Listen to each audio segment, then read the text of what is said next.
Esta no es una historia sobre un país lejano o una civilización antigua. Es un relato nacido en el corazón roto y sangrante del propio sueño americano, en sus rincones más oscuros y olvidados. Es una historia sobre química y capitalismo, sobre política y una pobreza que todo lo consume, sobre una sustancia tan barata, potente y destructiva que arrasaría las ciudades estadounidenses como un incendio forestal en un bosque seco de California, dejando tras de sí solo tierra quemada y destinos calcinados. Esta es la historia del crack, una pequeña piedra de color blanco sucio que le partió el espinazo a Estados Unidos. La Ley contra el Abuso de Drogas de 1986, un acto legislativo forjado en el crisol incandescente de un pánico moral a nivel nacional. Se convirtió en un arma de destrucción masiva, dirigida no contra un enemigo externo, sino contra sus propios ciudadanos. Estableció la tristemente célebre y matemáticamente absurda proporción de sentencias, 100-1. Por la posesión de 500 gramos de cocaína en polvo, la droga de los cuellos blancos de Wall Street, el combustible de las fiestas de Hollywood, el polvo blanco sobre las mesitas de espejo en los áticos de Manhattan, correspondían 5 años de prisión federal, una sentencia mínima obligatoria. Era el peso de un maletín caro, el contenido de una caja fuerte en un despacho con vistas a Central Park.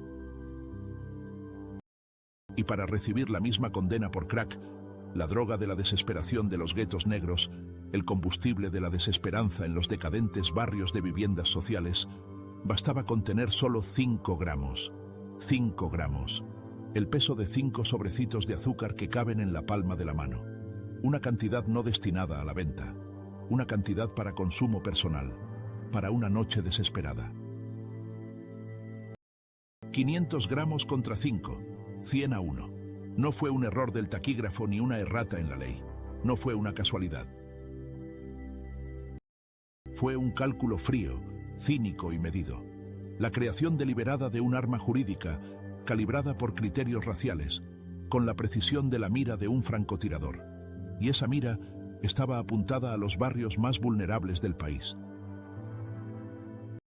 Como resultado de este cálculo, toda una generación de jóvenes negros acabaría entre rejas. El índice de homicidios en las ciudades estadounidenses se dispararía hasta el cielo, convirtiendo barrios enteros en zonas de combate, donde el sonido de las sirenas se convirtió en una canción de cuna y los destellos de los disparos en el alumbrado público. El sistema de justicia estadounidense mutaría en una monstruosa e insaciable máquina de encarcelamiento masivo, sin análogos en el mundo desarrollado. Pero esta máquina era selectiva en la elección de su combustible. Exigía una materia prima específica. Más del 80% de todos los condenados por las leyes federales sobre el crack eran negros. Y esto, a pesar de que, según las propias investigaciones del gobierno, la mayoría de los consumidores de crack eran blancos. El sistema de justicia simplemente no miraba en su dirección. Su mirada, como el reflector de una torre de vigilancia de prisión, estaba clavada a muerte en el gueto. Esta no es solo una historia sobre una droga, es una autopsia. Un teatro anatómico donde la sociedad estadounidense yace en la mesa de disección, y nosotros, capa por capa, diseccionamos cómo se crean y aplican las armas de control social.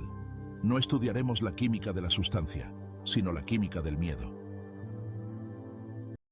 Es un relato de cómo el miedo, el racismo y el cinismo político se fusionaron en un cóctel venenoso para declarar la guerra no a una sustancia, sino a sus propios ciudadanos, etiquetados como los otros, y esta guerra, habiendo solo cambiado de táctica y de nombre, aún continúa, y sus ecos se escuchan en cada sentencia, en cada celda de prisión. Para entender esta locura, esta crueldad deliberada, debemos retroceder, muy atrás, a las brumosas y enrarecidas alturas de los Andes, donde la historia de esta sustancia no comienza con un crimen, sino con un ritual divino. Mucho antes de que existiera el crack, existía la cocaína. Y mucho antes de que la cocaína tuviera nombre, era simplemente una hoja. En lo alto de los Andes, a altitudes donde el aire se vuelve fino como una cuchilla y cada paso exige un esfuerzo sobrehumano, los pueblos indígenas de Perú y Bolivia masticaron durante milenios las hojas de un arbusto nudoso y discreto llamado Erythroxylum coca. La llamaban Mama Coca, la hoja sagrada, un regalo de los dioses, la sangre verde de las montañas. No era recreación, ni vicio, ni escapismo. Era supervivencia. Era el tejido mismo de su existencia, entretejido en cada aspecto de la vida, desde el nacimiento hasta la muerte. La hoja de coca, preparada en té o simplemente masticada en un bolo con una pizca de cal, proporcionaba un efecto estimulante suave pero palpable. Suprimía los tormentosos retortijones del hambre, combatía el debilitante mal de altura y, lo más importante, permitía a los trabajadores soportar el brutal y agotador trabajo en el entorno de bajo oxígeno de las altas mesetas. Era el combustible de una civilización construida entre las nubes, pero su verdadero propósito era mucho más profundo que la mera resistencia física. La evidencia arqueológica sugiere que el cultivo de la coca se remonta al menos a 8000 años. Se han encontrado antiguas momias en la árida costa de Perú, con bolos de hojas de coca todavía alojados en sus mejillas, un testimonio eterno preservado durante milenios por el aire seco del desierto. Se han hallado vasijas de cerámica con forma de hojas de coca, ofrendas rituales y bolsas elaboradamente confeccionadas para transportar la preciada sustancia en yacimientos precolombinos a lo largo de los Andes. Para el Imperio Inca, que dominó la región desde el siglo XIII hasta el XVI, la coca era mucho más que un simple estimulante. Era un regalo de Inti, el dios del sol, un sacramento que conectaba el reino terrenal con el divino. Su uso estaba estrictamente regulado por la casta sacerdotal y el propio emperador, el Sapa Inca. La coca era un puente entre el mundo de los humanos y el mundo de los espíritus. A los plebeyos, por lo general, se les prohibía masticar coca, excepto durante ciertas festividades religiosas o cuando realizaban trabajos especialmente arduos para el Estado. La nobleza, en cambio, podía consumirla libremente. Era un marcador de estatus, un símbolo de poder y un componente integral de los rituales religiosos. Los sacerdotes soplaban humo de coca hacia el sol, hacían ofrendas de hojas a las montañas sagradas y adivinaban el futuro leyendo los patrones en las hojas esparcidas. La hoja sagrada era a la vez moneda, medicina y oración, pero esta frágil armonía estaba condenada. Cuando los conquistadores españoles, liderados por el despiadado Francisco Pizarro, llegaron en el siglo XVI, inicialmente despreciaron esta práctica, considerándola una superstición primitiva, incluso adoración al diablo. La Iglesia Católica debatió seriamente si prohibir por completo la coca como práctica pagana. Pero los españoles pronto se dieron cuenta de algo más importante que la pureza teológica: la utilidad. Los conquistadores descubrieron riquezas inimaginables en las montañas de Perú y Bolivia. Las minas de plata de Potosí, en la actual Bolivia, fueron uno de los yacimientos más ricos jamás encontrados por la humanidad. La montaña de la que se extraía la plata era tan rica que la llamaban la montaña que come hombres. Y era cierto, literal y terriblemente. Las minas de Potosí eran trampas mortales, una antesala del infierno en la tierra. Los trabajadores indígenas, forzados al sistema de trabajo obligatorio de la mita, descendían a los estrechos y sofocantes pozos excavados en las profundidades de la montaña. Trabajaban en una oscuridad casi total, iluminada solo por humeantes velas de sebo, inhalando el polvo tóxico de mercurio y arsénico, mientras acarreaban pesadas cestas de mineral a sus espaldas por toscas escaleras de cuero crudo durante turnos que podían durar 12 horas o más. Era la esclavitud en su forma más inhumana. La altitud en Potosí supera los 4000 metros. El aire es tan enrarecido que cada movimiento exige un esfuerzo sobrehumano. Cada respiración es una lucha. El trabajo era agotador y mortífero. Miles y miles de trabajadores indígenas perecieron en esas minas, sus cuerpos arrojados a fosas comunes o simplemente abandonados para que se descompusieran en los pozos abandonados. La montaña de Potosí devoraba hombres, y los españoles descubrieron que los trabajadores que masticaban coca podían trabajar más tiempo, más duro y con menos quejas. La coca suprimía su hambre, permitiendo a los españoles reducir las ya de por sí escasas raciones de comida. Les daba energía en el aire enrarecido de la montaña, embotaba la conciencia de su propio sufrimiento inhumano, convirtiéndolos en esclavos más resistentes y dóciles. Por eso los españoles, a pesar de las reservas de la Iglesia, comenzaron a cultivar coca a escala industrial. Convirtieron el don de los dioses en un instrumento de genocidio. Crearon vastas plantaciones en los cálidos valles de los Yungas, al este de los Andes, donde el arbusto de coca prosperaba en el húmedo clima subtropical. Distribuían las hojas de coca como parte del salario de los trabajadores, creando un círculo vicioso de dependencia. La hoja sagrada de los incas se convirtió en una herramienta de explotación colonial, el combustible que alimentaba la insaciable maquinaria del imperio español.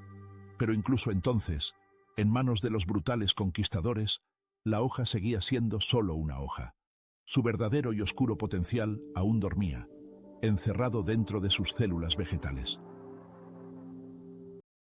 La plata de Potosí fluía hacia Europa en los galeones españoles, financiando guerras, construyendo opulentas catedrales y enriqueciendo a la corona.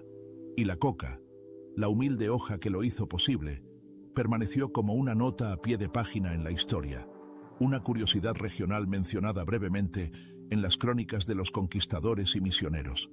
Esperaba su momento para entrar en el escenario mundial, y esa entrada resultaría ser mucho más destructiva de lo que nadie podría haber imaginado.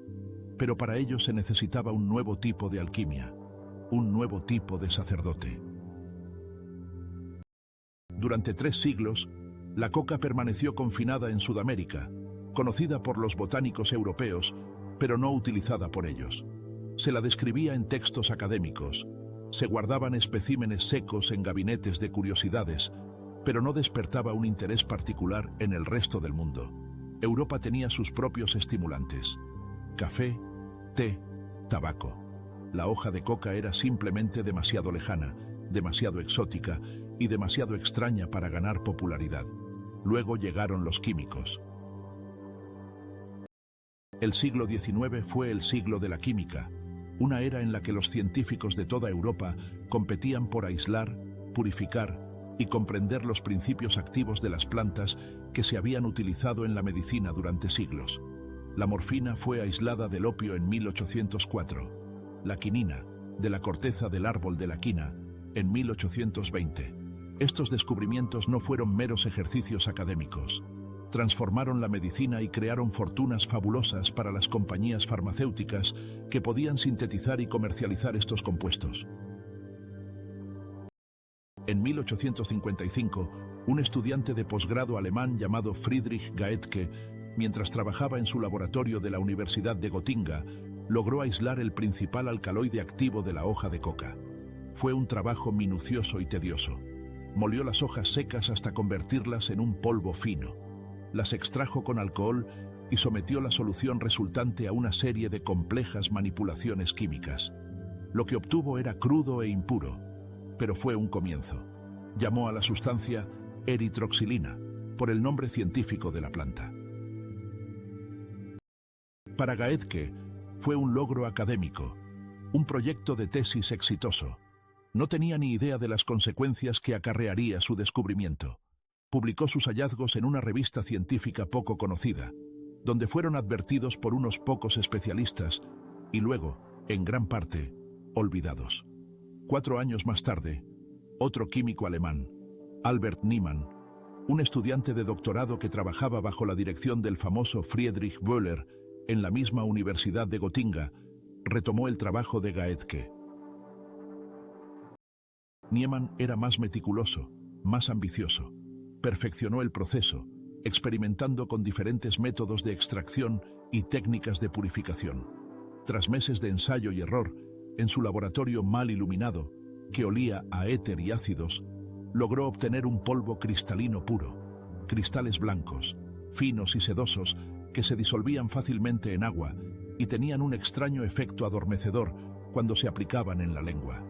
Presentó sus resultados como su tesis doctoral en 1860 y le dio a este nuevo alcaloide el nombre que resonaría a lo largo de la historia: cocaína. La descripción de la sustancia por parte de Niemann fue clínica, científica y escalofriantemente profética.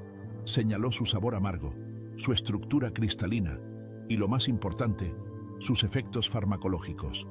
Cuando se aplicó una pequeña cantidad en la lengua, causó un adormecimiento inmediato, una pérdida total de sensibilidad que duró varios minutos. Esta fue la primera pista del potencial de la cocaína como anestésico local, una aplicación que no se aprovecharía plenamente hasta 2 décadas después. Niemann también observó, casi de pasada, que la sustancia producía una sensación de leve euforia y un aumento de energía cuando se consumía en dosis mayores. Estaba describiendo, en un lenguaje seco y académico, las propiedades fundamentales que harían de la cocaína una de las sustancias más codiciadas y destructivas de la historia. Pero nunca llegó a ver en qué se convertiría su creación. Su descubrimiento fue como forjar la llave de la caja de Pandora y dejarla sobre la mesa del laboratorio. Niemann no vivió para ver lo que había creado. Murió al año siguiente, en 1861, con tan solo 26 años, probablemente por una dolencia pulmonar contraída en el laboratorio al inhalar vapores químicos tóxicos. Su descubrimiento, como el de Gaedke antes que él, permaneció en la oscuridad durante casi 2 décadas.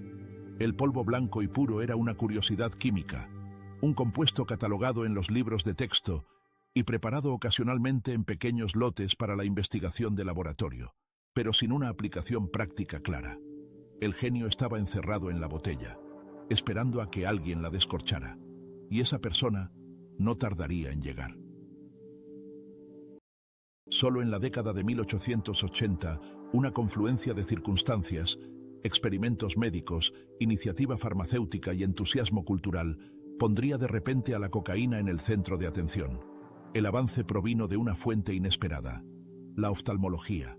La cirugía ocular en el siglo XIX era un espectáculo aterrador y bárbaro.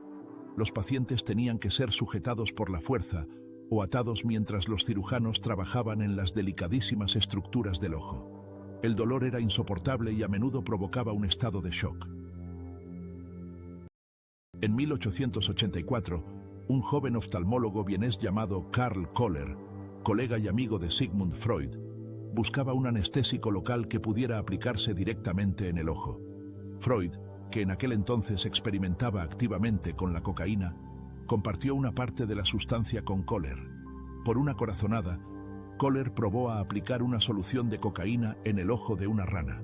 El efecto anestésico fue inmediato y completo. El ojo de la rana se volvió completamente insensible al tacto. Emocionado, Koller lo probó en sí mismo, en sus colegas y luego en pacientes. Funcionó a la perfección. Por primera vez en la historia, se podían realizar cirugías oculares en un paciente completamente consciente, sin el más mínimo dolor.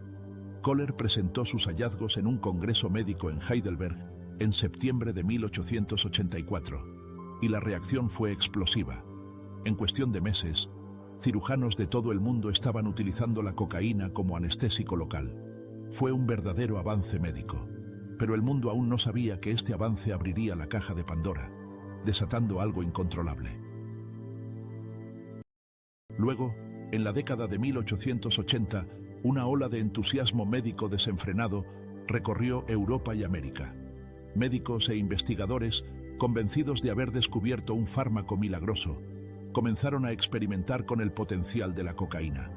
Uno de sus defensores más fervientes e influyentes fue un joven y ambicioso neurólogo vienés llamado Sigmund Freud. En 1884, Freud tenía 28 años. Brillante pero frustrado profesionalmente, era un profesor no remunerado en la Universidad de Viena que apenas llegaba a fin de mes, desesperado por un descubrimiento revolucionario que le diera renombre y le permitiera casarse con su prometida, Martha Bernays. Freud leyó todo lo disponible sobre la cocaína. Conocía los experimentos anestésicos de Kohler.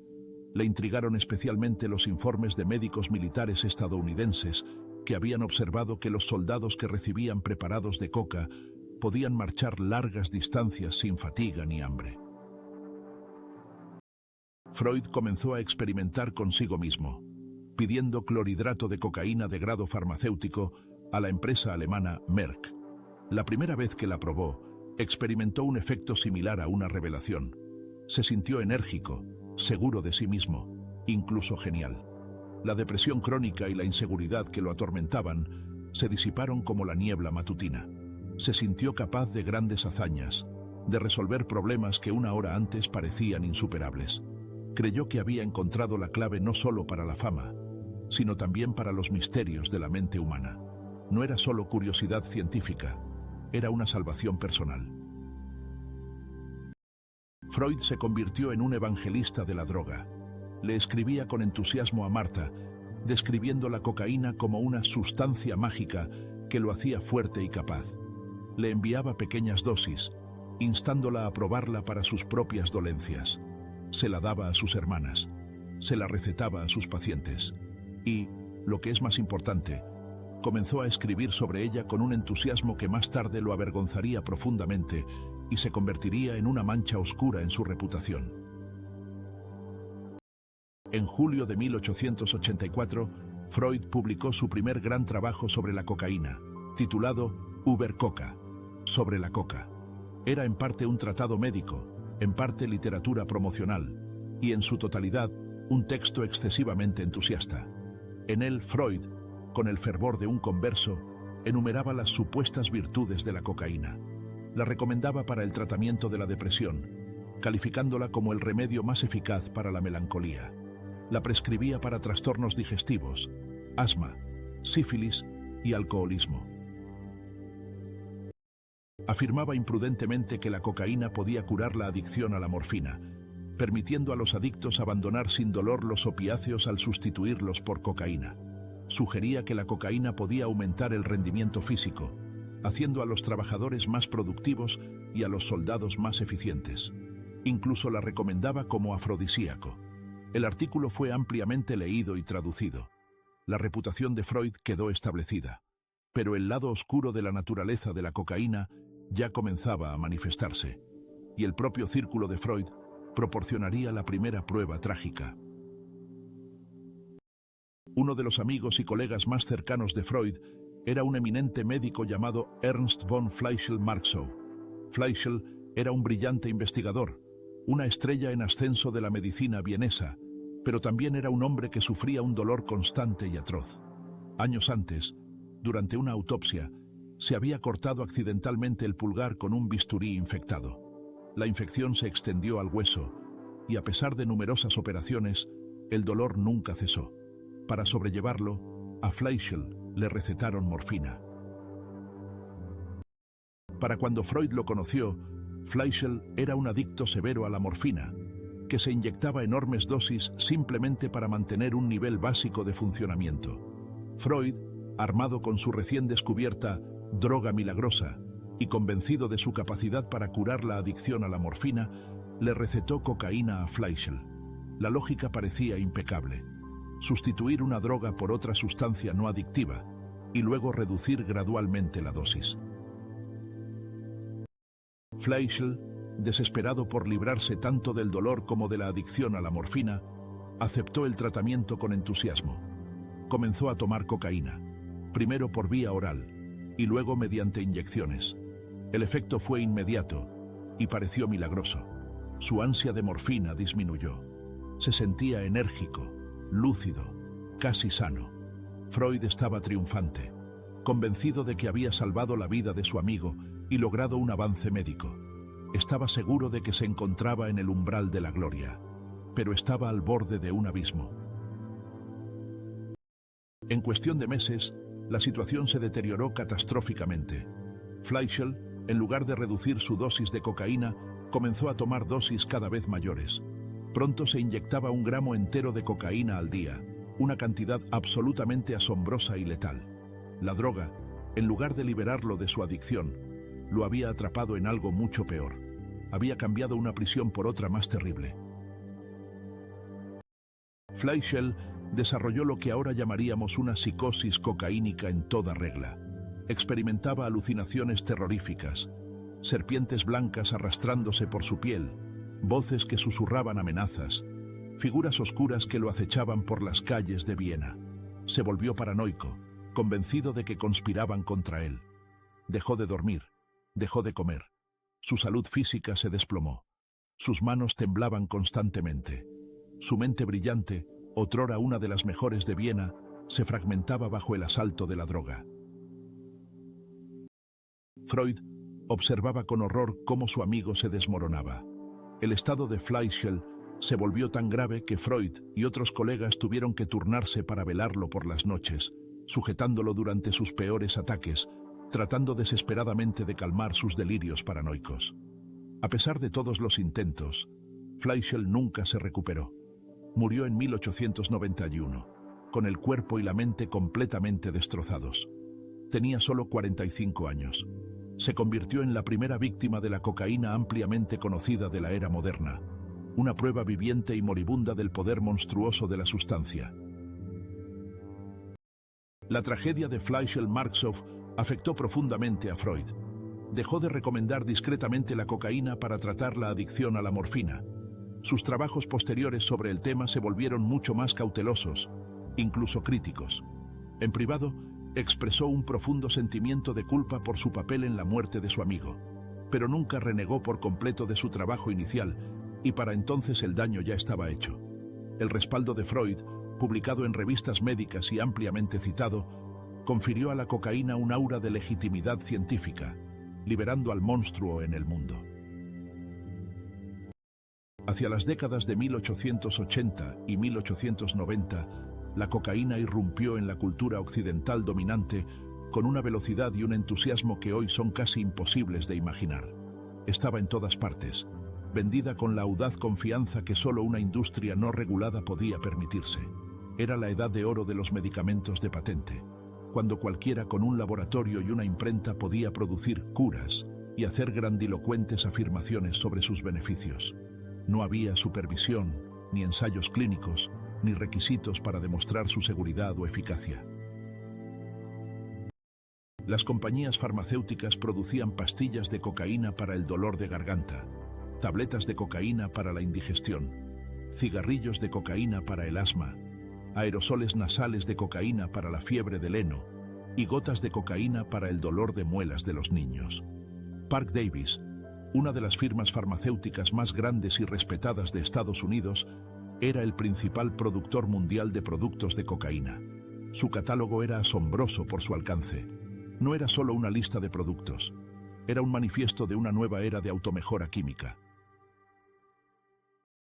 La publicidad de la compañía prometía que la cocaína sustituiría a la comida, haría valiente al cobarde, elocuente al silencioso y al que sufre, insensible al dolor. Vendían un kit de inyección de cocaína portátil con jeringa, agujas y estuche, anunciado como perfecto para el profesional viajero.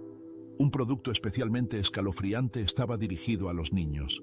Gotas de cocaína, comercializadas para los padres como remedio para el dolor de la dentición y los cólicos. Madres exhaustas, cuyos bebés lloraban desconsoladamente, administraban unas gotas de la solución de cocaína. El bebé se calmaba de inmediato, sometido por la droga, y la madre creía haber encontrado una cura milagrosa. Pero el producto más famoso de la época, que grabaría para siempre la cocaína en la memoria cultural estadounidense, ni siquiera se vendía como medicina. Era un refresco. En 1886, un farmacéutico y ex coronel confederado llamado John Pemberton trabajaba en su laboratorio de Atlanta, Georgia. El propio Pemberton era morfinómano. Se había vuelto adicto a la droga tras tratar las dolorosas heridas sufridas durante la Guerra Civil. Buscaba una cura para su adicción y tras leer informes entusiastas sobre la cocaína, empezó a experimentar. Creó un líquido marrón y almibarado a partir de extracto de hoja de coca, extracto de nuez de cola, que aportaba cafeína, azúcar y una mezcla de aromas secretos. Lo mezcló con agua carbonatada, creando lo que llamó un tónico cerebral y bebida intelectual. El socio de Pemberton, Frank Robinson, sugirió el nombre de Coca-Cola. La bebida empezó a venderse en las fuentes de soda de Atlanta a partir de mayo de 1886, a 5 centavos el vaso. La publicidad era agresiva y grandiosa. La Coca-Cola se promocionaba como una cura para los dolores de cabeza, el agotamiento y los trastornos nerviosos. Era deliciosa, refrescante, estimulante, vigorizante. Y lo era. La fórmula original de Coca-Cola contenía aproximadamente 9 miligramos de cocaína por vaso. Los consumidores habituales experimentaban un efecto estimulante leve pero perceptible. A los estadounidenses les encantó. No solo bebían una bebida, sino que consumían la idea de progreso y vigor en una botella. Las ventas crecieron exponencialmente. Para 1891, Coca-Cola se vendía en todos los estados de la Unión. El propio Pemberton no vivió para ver su creación convertirse en un fenómeno mundial. Murió en 1888, sin un centavo, y todavía adicto a la morfina. Los derechos de Coca-Cola acabaron consolidándose en manos de un brillante hombre de negocios llamado Asa Griggs Candler, que convirtió la bebida en un gigante del marketing. Sin embargo, la cocaína se estaba convirtiendo en un problema. A medida que la opinión pública se volvía en contra de la droga, Coca-Cola se vio sometida a un intenso escrutinio. En 1903, bajo una presión creciente, la empresa cambió discretamente su receta, eliminando la cocaína activa. La cocaína desapareció, pero el nombre permaneció, un monumento a una era de inocencia que llegaba a su brutal fin. La edad de oro de la cocaína fue breve. Las mismas propiedades que la hacían emocionante también la hacían peligrosa. Los médicos empezaron a notar patrones: ansias, aumento de la tolerancia, una depresión devastadora durante la abstinencia. La droga milagrosa era adictiva. Pero el cambio en la opinión pública no fue meramente médico. Fue profunda, fundamentalmente racial. A principios del siglo XX, el consumo de cocaína se había extendido a las comunidades negras del sur. Los periódicos del sur empezaron a publicar historias espeluznantes y sensacionalistas sobre lo que llamaron la amenaza negra de la cocaína. Estas historias, casi totalmente inventadas, explotaban los miedos racistas más profundos de la América blanca. Afirmaban que la cocaína convertía a los hombres negros en monstruos violentos y sobrehumanos que agredían a mujeres blancas, se resistían al arresto con una fuerza inhumana y solo podían ser detenidos con varios disparos. No era una mera exageración, era la creación de un enemigo mitológico. Un tristemente célebre artículo de The New York Times de 1914 afirmaba que negros enloquecidos por la cocaína estaban violando a mujeres blancas por todo el sur y que los revólveres de calibre .32 de la policía eran insuficientes para detenerlos. Necesitaban armas de calibre .38 para atravesar la piel a prueba de balas inducida por la cocaína. Era pseudociencia disfrazada de periodismo. Propaganda racista diseñada para incitar al terror blanco y justificar la violencia. Este pánico moral racista se convirtió en la principal fuerza impulsora de la primera gran ley federal sobre drogas en Estados Unidos, la Ley Harrison de Impuestos sobre Narcóticos, aprobada en 1914, era ostensiblemente una medida fiscal y regulatoria, pero en la práctica fue interpretada y aplicada como una prohibición total. En pocos años, la cocaína fue efectivamente criminalizada y su mercado legal se derrumbó. La demanda no desapareció, simplemente pasó a la clandestinidad, creando un mercado negro. La ley Harrison estableció el patrón de la política de drogas estadounidense para el siglo venidero: criminalización, prohibición y el uso del derecho penal para controlar sustancias y personas. Consagró en la ley federal un doble rasero que perdura hasta hoy. Las drogas asociadas a consumidores blancos y adinerados eran tratadas con indulgencia. Las drogas asociadas a comunidades pobres y de color eran criminalizadas sin piedad. Y esa crueldad engendraría un monstruo que eclipsaría todo lo que había venido antes. El resurgimiento de la cocaína comenzó silenciosamente en la década de 1960 y explotó en la de 1970. El viejo terror puritano a las drogas se estaba desvaneciendo entre los jóvenes y los ricos. La cocaína, a diferencia de la heroína con sus asociaciones con la miseria, tenía un aura de glamour. Era el Estudio 54 en Manhattan, donde Andy Warhol y Mick Jagger bailaban en una neblina de cocaína y champán. Era el Wall Street de la década de 1980, donde los jóvenes operadores de bolsa usaban cocaína para soportar semanas laborales de 80 horas. La cocaína era la droga de los ganadores, un símbolo de exceso y éxito. Pero bajo esa superficie glamurosa se estaba construyendo una infraestructura criminal masiva. La cadena de suministro que alimentaba el apetito de Estados Unidos por la cocaína era una maravilla del emprendimiento criminal, y se centraba en América del Sur, principalmente en Colombia. A mediados de la década de 1970, los narcotraficantes colombianos habían industrializado el proceso. Esta consolidación creó una inmensa riqueza y poder y dio origen a la organización criminal más infame del siglo XX, el Cartel de Medellín. A la cabeza del cartel estaba Pablo Emilio Escobar Gaviria, un hombre cuya historia de vida parece una sombría ficción. Nacido en la pobreza, Escobar entró en el negocio de la cocaína y rápidamente comprendió la escala de la oportunidad. La demanda en Estados Unidos estaba explotando. Los márgenes de beneficio eran astronómicos. Un kilogramo de cocaína que costaba $1.000 en Colombia podía venderse en Miami por $50.000 o más. Escobar no solo vio una oportunidad, vio un camino para construir un imperio. A finales de la década de 1970, el Cartel de Medellín había transformado el tráfico de cocaína en una operación a escala industrial. No eran traficantes callejeros, eran los directores ejecutivos de una corporación multinacional. Poseían flotas de aviones y submarinos. En la cima de su poder, a principios de la década de 1980, se estima que el cartel introducía 15 toneladas de cocaína en Estados Unidos cada día. 15 toneladas, cada día. Era un torrente de polvo blanco que se convertía en un torrente de efectivo que inundó el sur de Florida. Las ganancias eran exorbitantes. Pablo Escobar se convirtió personalmente en uno de los hombres más ricos del mundo, con una fortuna estimada en $25.000 millones. Construyó fincas con zoológicos privados llenos de hipopótamos y elefantes. Enterraba barriles de efectivo en el suelo porque no podía lavarlo lo suficientemente rápido. Una vez quemó $2 millones en efectivo para mantener a su familia caliente mientras se escondían en las montañas. El dinero había perdido todo significado para él, convirtiéndose simplemente en la puntuación de un juego que jugaba contra el mundo. Pero Escobar no era solo un hombre de negocios, era un terrorista. Libró una guerra contra el Estado colombiano, asesinando a jueces, políticos, periodistas y policías.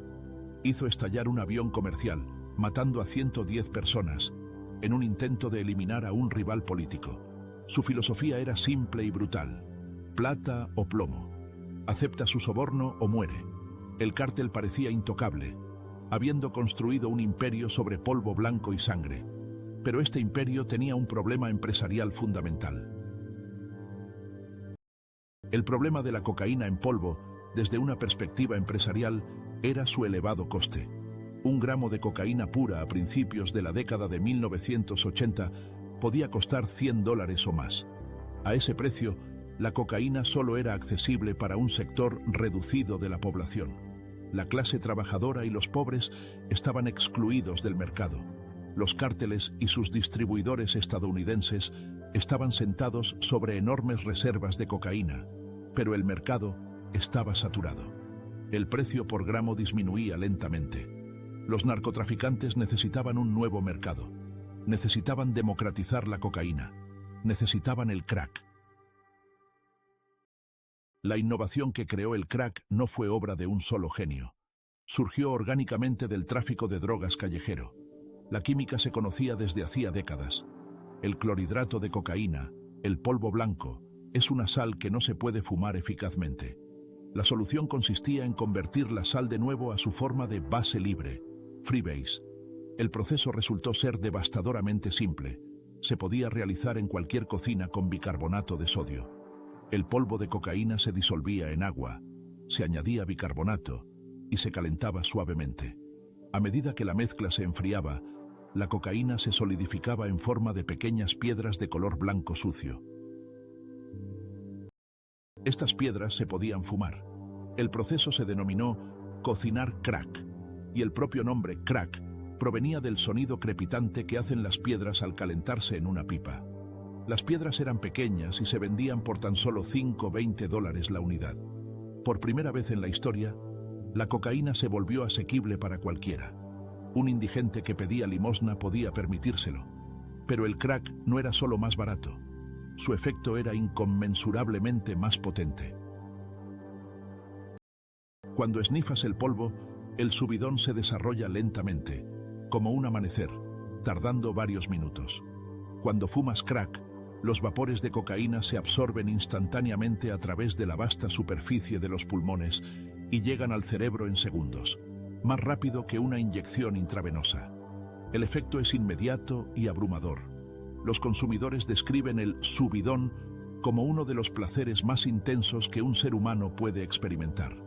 Es una inundación instantánea de dopamina que provoca una sensación de euforia, invencibilidad, un poder divino.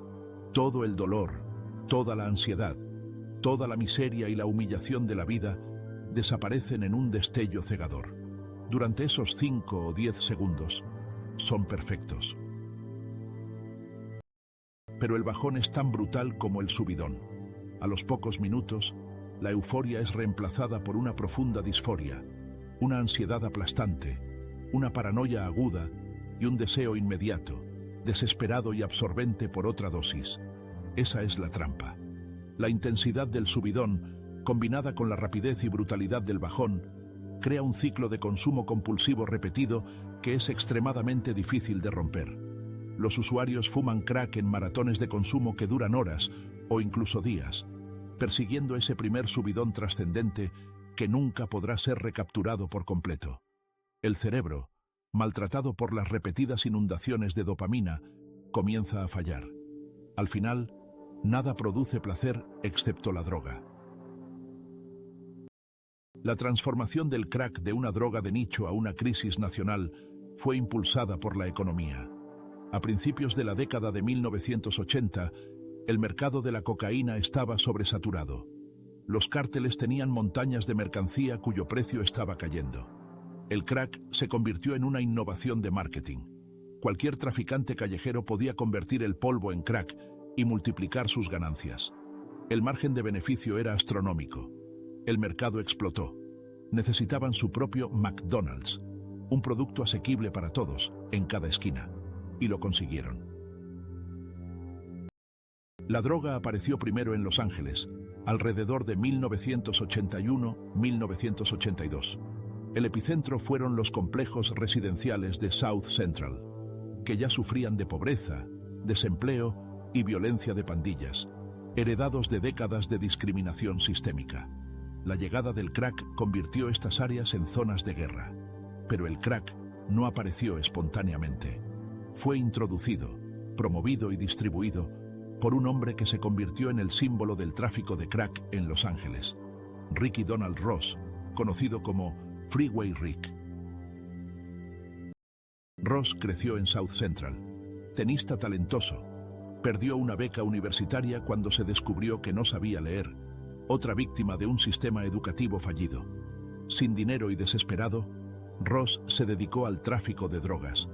Cuando apareció el crack, inmediatamente se dio cuenta de su potencial. Pensaba como un hombre de negocios, creando una red de distribución que abarcaba toda la ciudad y finalmente todo el país. En el apogeo de su actividad a mediados de la década de 1980, Ross, según sus propias afirmaciones, vendía $3 millones en crack al día.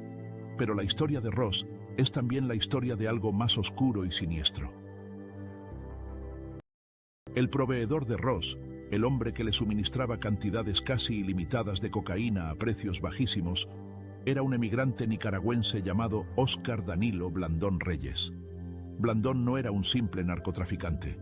Era un operativo político con profundos vínculos con los Contras, el grupo insurgente de derecha que luchaba contra el gobierno socialista sandinista en Nicaragua. La administración Reagan estaba obsesionada con detener el comunismo en Centroamérica, pero el Congreso, temiendo un nuevo Vietnam, prohibió la financiación directa de los Contras. La CIA buscaba fuentes de ingresos alternativas para sus guerras secretas.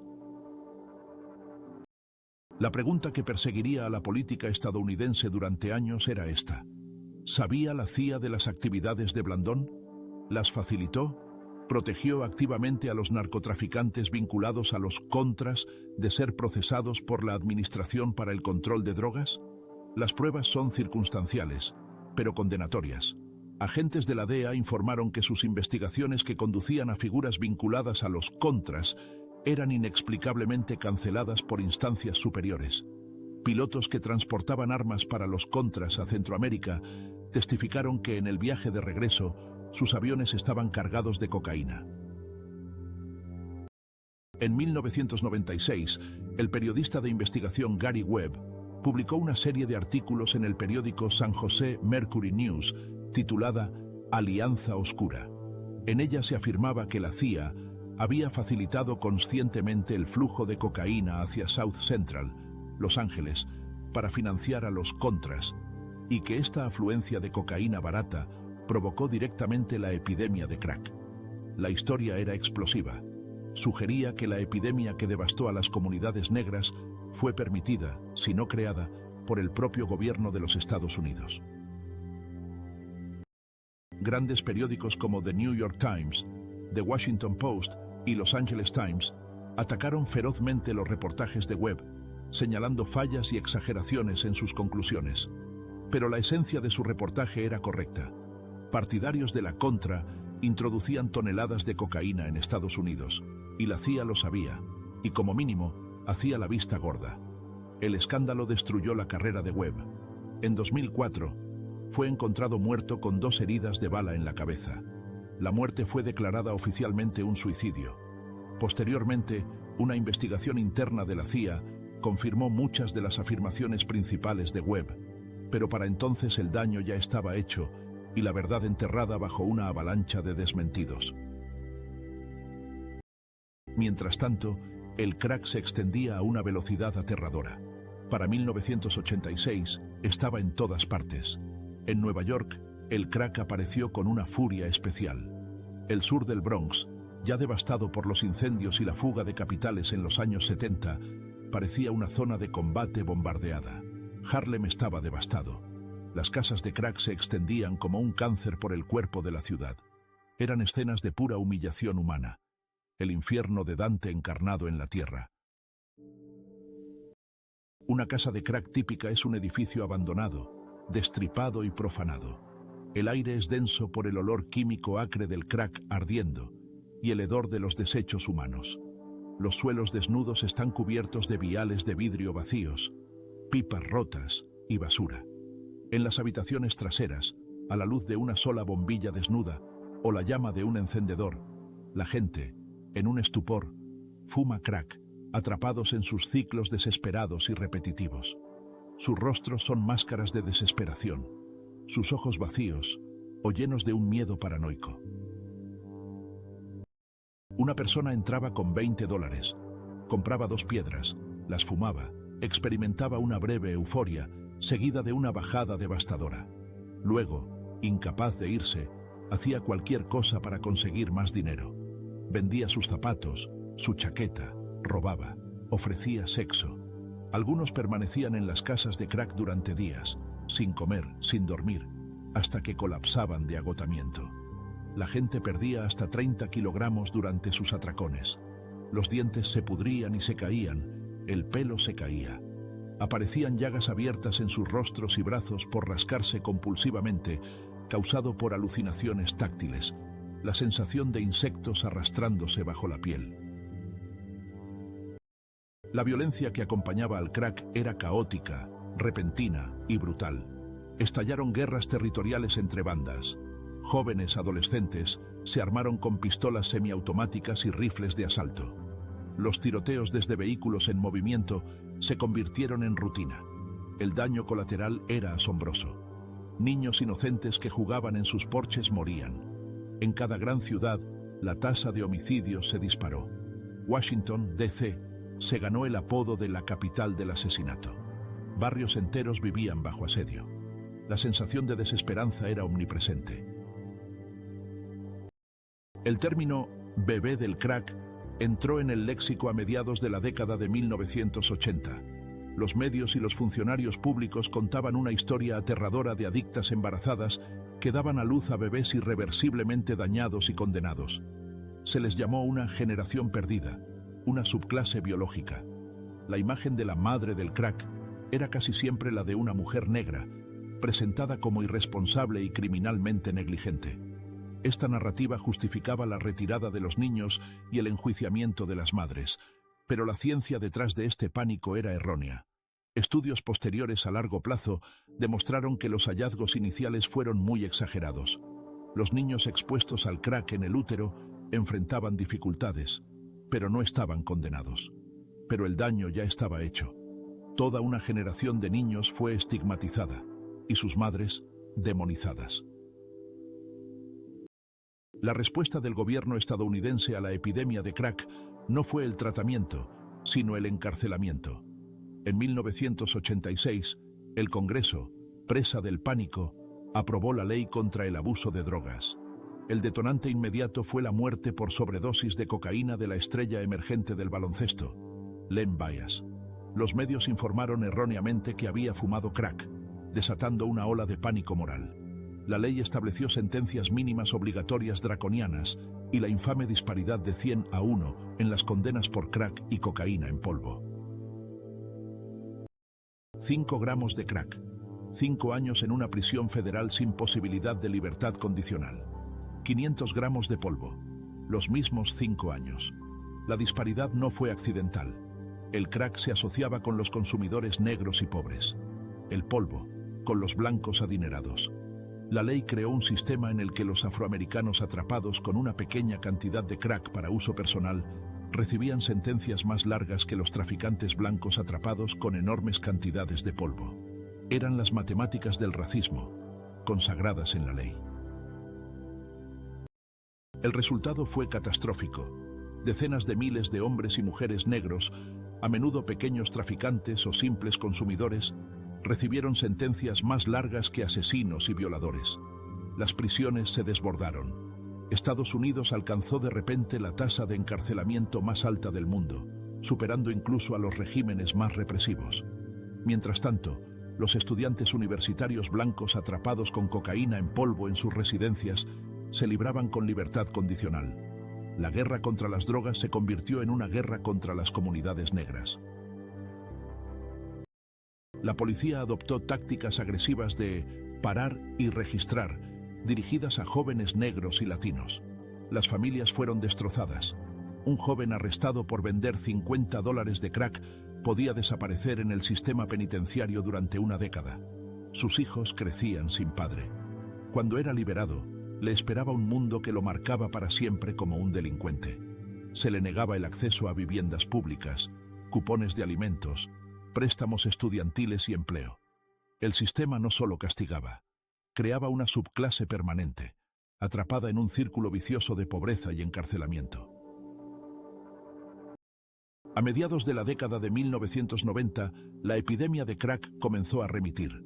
El terror a las consecuencias, el envejecimiento de la generación de consumidores y la dura aplicación de la ley jugaron su papel. La droga perdió su atractivo, convirtiéndose en un símbolo de ruina y desesperación. Pero nunca desapareció realmente. Simplemente se volvió menos visible, retirándose a las sombras, a los rincones más marginados de la sociedad. Estados Unidos dejó de prestar atención, pasando a nuevas crisis de drogas. El legado de la era del crack es el encarcelamiento masivo, comunidades devastadas y una desconfianza profunda e incurable entre los afroamericanos y las autoridades. Las leyes draconianas solo se reformaron parcialmente y demasiado tarde. En 2010, la ley de sentencias justas redujo la disparidad de 100.1 a 18.1. Fue un progreso, pero no justicia.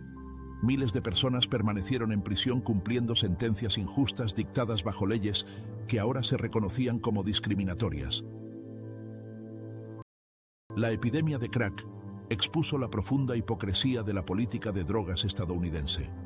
Cuando el crack devastaba las comunidades negras, la respuesta fue el castigo, las prisiones y la demonización. Cuando décadas más tarde los opioides y el fentanilo comenzaron a devastar comunidades predominantemente blancas, rurales y suburbanas, la respuesta fue el tratamiento, la compasión y el reconocimiento de la adicción como una enfermedad. Esto reveló una verdad incómoda y cruel sobre qué vidas valoraba Estados Unidos y cuáles estaba dispuesto a desechar. La pequeña piedra blanca que quebró a América no fue una casualidad. Fue el resultado inevitable de décadas de fracasos políticos, de un sistema económico que abandonó a comunidades enteras a su suerte y de un sistema de justicia que siempre eligió el castigo en lugar de la compasión. El crack no fue una falla moral de individuos. Fue un fracaso sistémico, político y económico, un fracaso de la imaginación y la empatía a escala nacional. Las lecciones del crack resuenan en nuestra actual crisis de drogas. La epidemia de opioides sigue un patrón similar, pero la respuesta ha sido notablemente diferente. A los consumidores de opioides, predominantemente blancos, se les considera víctimas que merecen tratamiento, no criminales. Esto es un progreso, pero solo subraya el doble rasero racial que definió la era del crack. Es una compasión tardía que nunca se ofreció a quienes la necesitaron hace 30 años. La pequeña piedra blanca quebró a América no porque fuera singularmente malvada, sino porque América ya estaba quebrada. El crack simplemente expuso las grietas que siempre habían estado allí: la desigualdad, el racismo, el abandono de los vulnerables a su suerte, la veneración del castigo en lugar de la redención. Y hasta que no reparemos esas grietas, hasta que no restauremos lo que se rompió, la historia del crack no será historia. Será un prólogo. La próxima epidemia siempre está al acecho. Y sin cambios fundamentales, sin el reconocimiento de que la adicción es una enfermedad, no un crimen, responderemos a ella con las mismas políticas fallidas, con los mismos puntos ciegos, con la misma disposición a sacrificar a los más vulnerables entre nosotros. La elección, como siempre, es nuestra.